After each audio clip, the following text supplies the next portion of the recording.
It was 2:47. The kitchen was silent. Dishes washed, counters wiped, tomorrow's bread resting in dough form under a damp cloth. Sergeant Lena Frost was pulling off her apron when she heard it. A sound from outside. Footsteps on gravel. But the wrong rhythm.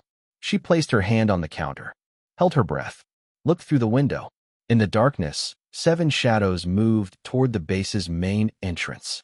Armed, organized, lethal. And upstairs, 23 soldiers were fast asleep. Lena's hand trembled. She could hit the alarm. But then the enemy would open fire, and defenseless targets would fall. Or, she reached out. Her fingers wrapped around the handle of the 12-inch kitchen knife she'd used every single day for years. Because nobody knew that the woman they called just the cook had once lived a very different life. And tonight, no one was going to die on her watch. Before we begin, make sure to subscribe to Veteran Stories so you never miss these extraordinary tales of courage under fire. And tell us in the comments, where are you watching from today? Lena Frost hadn't always been a cook. She'd been a soldier first. A real one. Not the kind people pictured when they thought of military chefs in white aprons and hairnets, but the kind who'd earned her stripes in places most people couldn't pronounce and wouldn't want to visit. She'd enlisted at 22, fresh out of a small town in Oregon where opportunities were thin and futures were thinner. Her father had been a logger. Her mother worked double shifts at the local diner. Lena had watched them grind themselves down to the bone and decided she wanted something different. Structure. Purpose. A way out that didn't involve waiting tables or felling trees until her body gave out. Boot camp had been brutal, but she'd loved it. The clarity of it. The simplicity of knowing exactly what was expected and delivering it without excuses. She'd excelled in hand-to-hand combat training. Her instructors noticed. She was small, barely 5'4", but she moved like water, fast, fluid, and impossible to pin down. She had a gift for reading body language, for anticipating motion before it happened. After basic, she'd been assigned to the Military Police Corps. For 3 years, she'd worked base security, detainee operations, and convoy escorts in places where the roads were mined and the locals watched you with eyes that gave nothing away. She'd learned to trust her instincts.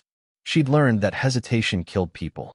And she'd learned that sometimes, the most dangerous person in the room was the one nobody was watching. But then her mother got sick. Stage 4, the doctors said. 6 months, maybe less. Lena requested a transfer stateside, took a non-combat role to be closer to home. The only opening available was in food services.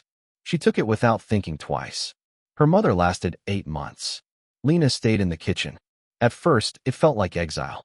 She'd gone from kicking down doors to kneading dough. From scanning rooftops for snipers to scanning supply lists for missing flour. The other soldiers treated her politely but distantly, the way people treat someone whose job is to feed them, not fight beside them.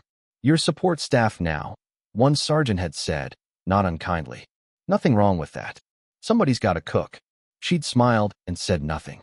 But inside, a part of her had curled up and gone quiet. Still, she was good at it.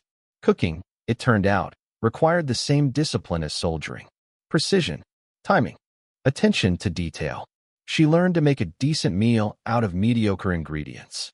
She learned the rhythms of the mess hall, the way soldiers moved through in waves, the way their moods shifted depending on what was on their plates. And slowly, over months and then years, she became invisible. Just the cook. The woman who made sure the coffee was hot and the eggs weren't runny. Nobody asked about her past. Nobody wondered what she'd done before the apron. She told herself she was fine with it. She told herself she'd left that life behind. But muscle memory doesn't forget. And on the night of November 12th, when 7 armed insurgents breached the perimeter of Forward Operating Base Wraith, Lena Frost remembered exactly who she used to be. The base was small, understaffed, and technically considered low risk. It sat in a valley surrounded by hills that looked peaceful during the day and menacing at night. Most of the soldiers stationed there were support personnel, logistics, communications, medical. The few combat troops rotated in and out on short assignments. Security was lighter than it should have been. Everyone knew it. But nothing had happened in 18 months, and complacency is a slow poison that doesn't announce itself until it's too late. Lena had finished her shift at 2:30.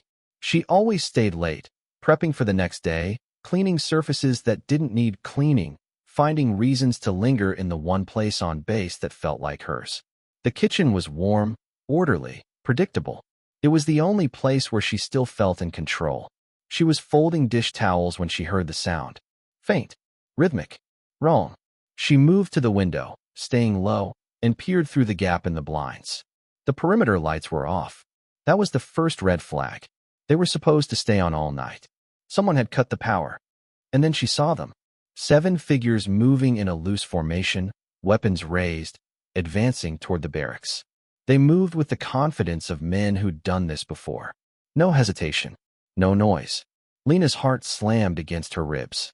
Her first instinct was to run, to hit the alarm, to scream. But she didn't, because she knew what would happen.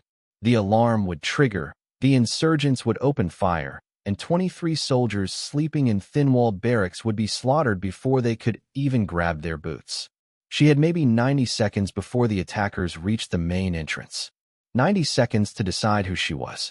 The cook who stayed out of the way, or the soldier who'd sworn an oath. Her hand found the knife.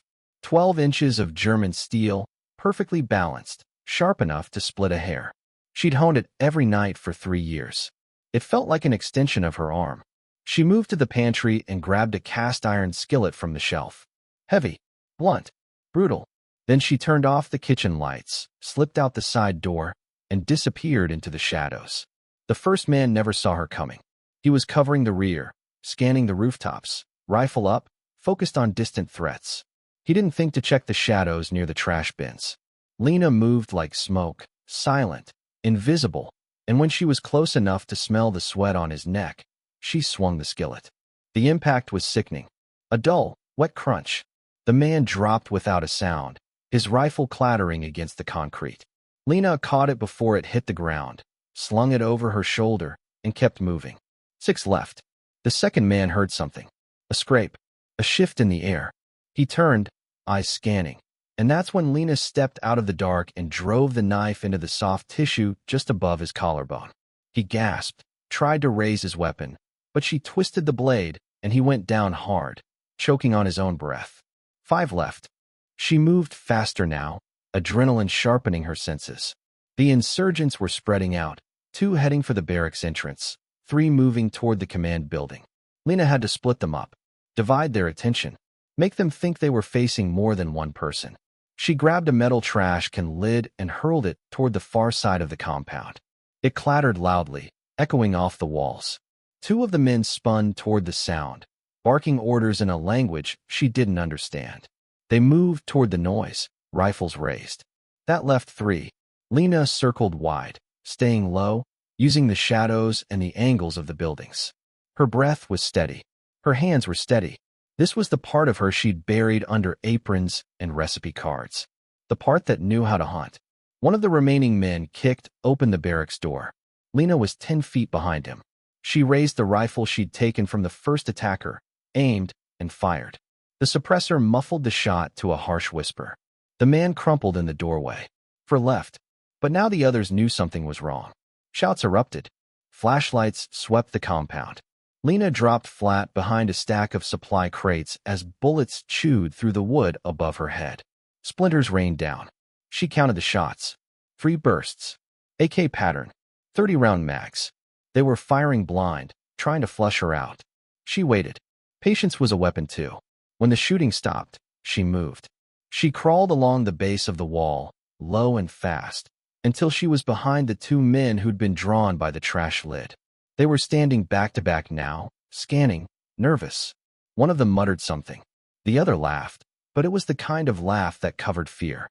Lena rose up behind the first man and drove the knife into his kidney. He screamed, a short, sharp sound that ended when she yanked the blade free and slashed across the second man's throat. Blood sprayed hot across her hands. Both men fell. 2 left. The remaining insurgents ran. They'd lost the advantage. Lost the surprise. They were retreating toward the perimeter fence, firing wildly over their shoulders. Lena pursued, rifle up, moving through the compound like a shadow made solid. She fired twice. 1 man stumbled and fell. The other kept running. She chased him to the fence line. He was fast, younger than the others, panicked. He reached the fence and tried to climb. Lena tackled him from behind, and they hit the ground hard. He rolled, swung a fist that caught her jaw, and for a moment stars exploded across her vision. But she'd been hit before. She rolled with it, used the momentum, and brought the rifle stock down across his temple. Once, twice. He stopped moving. 7 down. Lena stood there in the dark, breathing hard, blood on her hands and face, apron torn, hair wild. The compound was silent again. No alarms. No gunfire. Just the soft hiss of wine through the fence. She looked down at her hands. They were shaking now. Not from fear. From the aftermath. From the knowledge that she'd just killed 7 men with a kitchen knife, a frying pan, and a rifle she'd never fired before tonight. And then she heard it. Voices. Confused. Frightened. The soldiers were waking up. Lena dropped the rifle, wiped her hands on her apron, and walked back toward the kitchen. She had work to do. When the base commander, Captain Eric Thorne, stumbled out of his quarters at 3:15, pulling on his boots and shouting for a status report, he found the compound in chaos. Soldiers were running in every direction, some armed, some not, all of them confused and terrified. "Sir," a corporal shouted. "We've got bodies. 7 hostiles down. Perimeter's been breached." Thorne's mind raced. "Where's the security team? Who engaged?" "We don't know, sir. Nobody heard shots until the end." Thorne grabbed his sidearm and moved toward the barracks. That's when he saw the first body, then the second, then the third. All of them dropped with precision. Knife wounds. Blunt trauma. A single rifle shot each for the last 2. "What the hell happened here?" he muttered. One of his lieutenants appeared, pale, shaking. "Sir, we found something." Thorne followed him to the side of the barracks. There, leaning against the wall, was a cast-iron skillet. Dented. Bloodstained. Thorne stared at it.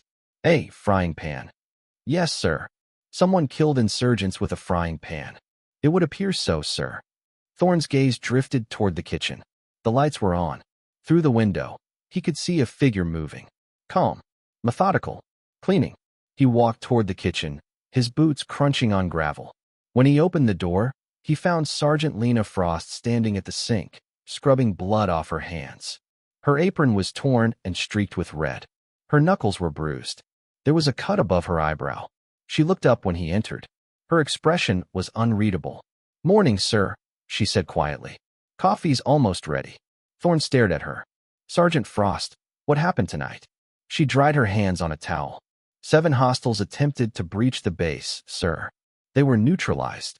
"By who?" She met his eyes. "By me, sir." The room went silent. Thorne could hear his own heartbeat. "You?" "Yes, sir. You're a cook." "I was MP, sir, before I transferred to food services." Thorne exhaled slowly. "You took down 7 armed insurgents." "Alone?" "Yes, sir. With a kitchen knife and a frying pan. And one of their rifles, sir." Toward the end, Thorne looked at her for a long time. Then he did something he rarely did. He smiled. "You saved 23 lives tonight, Sergeant." Lena nodded. "They were asleep, sir. Somebody had to." By sunrise, the entire base knew. The cook had become a legend overnight. Soldiers who'd barely acknowledged her existence now looked at her with something close to awe. The mess hall buzzed with whispered stories. Some exaggerated, some understated, all true in the ways that mattered. Lena didn't bask in it. She made breakfast. Eggs, toast, coffee. Same as every other day. When soldiers thanked her, she nodded politely and kept working. When they asked how she'd done it, she shrugged and said, "Training." But Captain Thorne knew better. He'd read her file. He'd seen what she'd done before the apron. And he knew that some people never stop being soldiers, no matter what uniform they wear. 3 weeks later, at a small ceremony held in the mess hall, Lena Frost was awarded the Soldier's Medal for heroism. Captain Thorne pinned it to her chest himself. "You didn't have to fight," he said quietly. "You could have hidden. No one would have blamed you." Lena looked at him, her expression calm, steady. "With respect, sir, yes they would have. I would have." Thorne smiled. "Fair enough." The soldiers applauded. Not the polite applause of ceremony, but the real kind. The kind that comes from people who know they're alive because of you. And when the ceremony ended, Lena Frost walked back into the kitchen, tied on a clean apron, and started prepping lunch. Because some heroes don't need speeches. They just need a knife, a pan, and the will to protect the people they serve. If this story moved you, type respect in the comments. And subscribe to Military and Veteran Stories for more true tales of courage, sacrifice, and the heroes who never ask for recognition. They just do what needs to be done.